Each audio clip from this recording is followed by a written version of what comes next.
اكيد النهارده بدايتنا من خلال وجود نجومنا في الاستوديو اللي هرحب بيهم بعد قليل، والكلام والحديث عن مباراة صن داونز والاهلي وصدمة في الشارع الاهلاوي من هذه الخسارة القاسية في تاريخ النادي الاهلي. تعتبر يعني من الهزائم الصعبة جدا على جمهور النادي الاهلي. النهارده تحقق لتاني مرة على يد نادي صن داونز.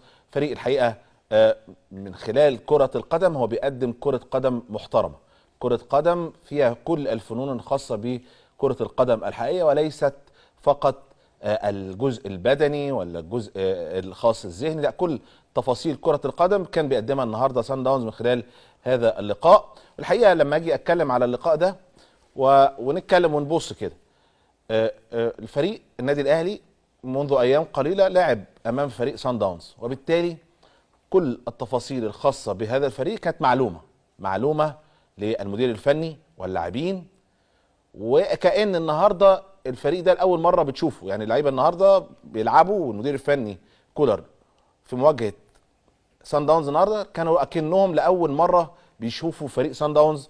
والحقيقة ان هم برضو كفريق معروف بيتعاملوا ازاي، بيلعبوا ازاي، طريقة لعبهم ازاي، ضغطهم ازاي، بينقلوا الكورة من انهي اتجاه ثم بيزيدوا من انهي حتة. يعني تفاصيل في كرة القدم اكيد المتخصصين، وخصوصا لما يكون مدير فني اجنبي ولاعبين عندهم خبرات زي اللاعبين اللي موجودين عند النادي الاهلي لازم يكونوا عارفينها، خصوصا بيبقى في تحضيرات لهذا اللقاء قبلها بيومين وثلاثه، وبيتفرجوا على فيديو مره واثنين وثلاثه وطريقه اللعب عامله ازاي. ولكن النهارده فوجئنا بان النادي الاهلي تم التلاعب به في الملعب من خلال اداء فني رائع وراقي من فريق صن داونز.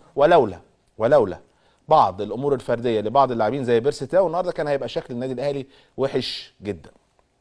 وبالتالي الجماعيه في اداء النادي الاهلي معدومه تماما، اما في فريق صن داونز فكانت متواجده بشكل غير طبيعي، وكانه سيستم لعب بيلعبوا فيه في كل مباراه. اللي شفناه في مباراه القاهره هنا صن داونز هو اللي شفناه في مباراته هناك في بريتوريا النهارده واحنا بنتفرج على مباراه اليوم. ولكن الموضوع صعب الحقيقه. الخبرات، فين خبرات اللعيبه؟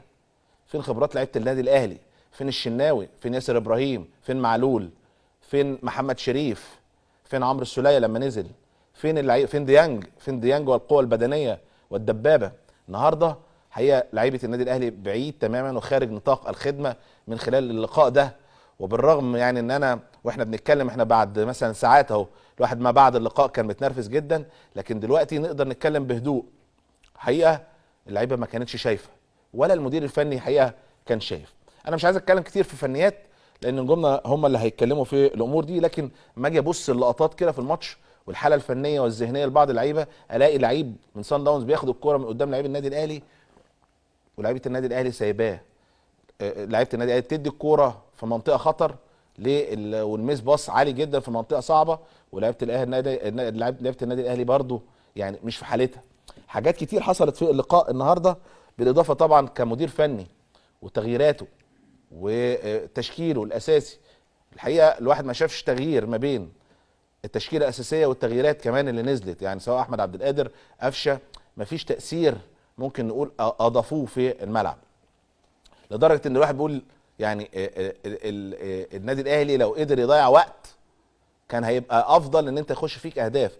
لكن ده مش طبيعه النادي الاهلي، واللعيبه كانت عايزه تحاول انها تجيب هدف، لكن في الاخر يعني فريق قوي بتلعبه، فريق زي ما بقولت كده قبل كده لما بيعوز يجيب جول بيجيب. وده اللي حصل النهارده لما حس النادي الاهلي بيقرب من النتيجه داس الحقيقه في الملعب وقال لك لا اجيب هدف واثنين وثلاثه. الحقيقه لما نيجي نبص لمستوى الشناوي، نيجي نبص لمستوى بعض اللاعبين بعيد تماما. الشناوي وبعض يعني احنا بنتكلم ان في بعض اللاعبين كانوا موجودين في مباراه صعبه من سنين يعني مش كتيره.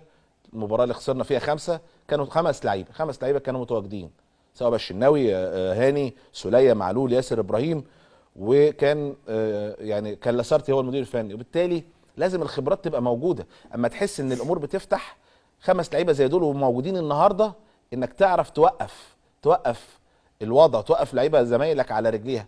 ده ما حصلش النهارده من خلال اللعيبه الخبرات اللي هم المفروض حضروا مباراه زي كده في وقت من الاوقات وان هم مروا بالظروف دي. لكن ماتش يجب اغلاق ملفه والنظر للمباراتين القادمتين سواء مباراه القطن اللي هي خلاص الايام القادمه ولازم تكسب، ثم تكسب الهلال كمان هنا في القاهره، وتنتظر بقى نتيجه الهلال وسان داونز ايه اللي هيحصل. هل سان داونز هيلعب عشان ايه؟ هل يهمه ان الاهلي يكمل؟ هل يهمه ان الاهلي يطلع؟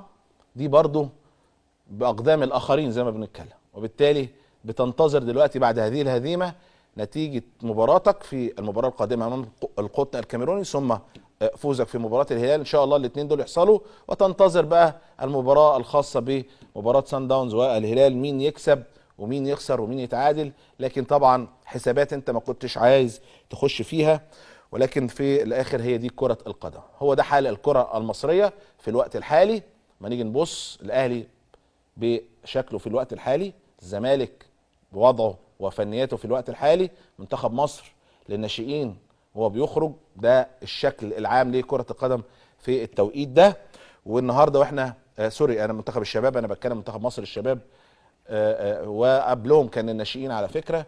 ده الشكل الحالي كرة القدم في مصر في التوقيت الحالي. هيا نتمنى الامور تختلف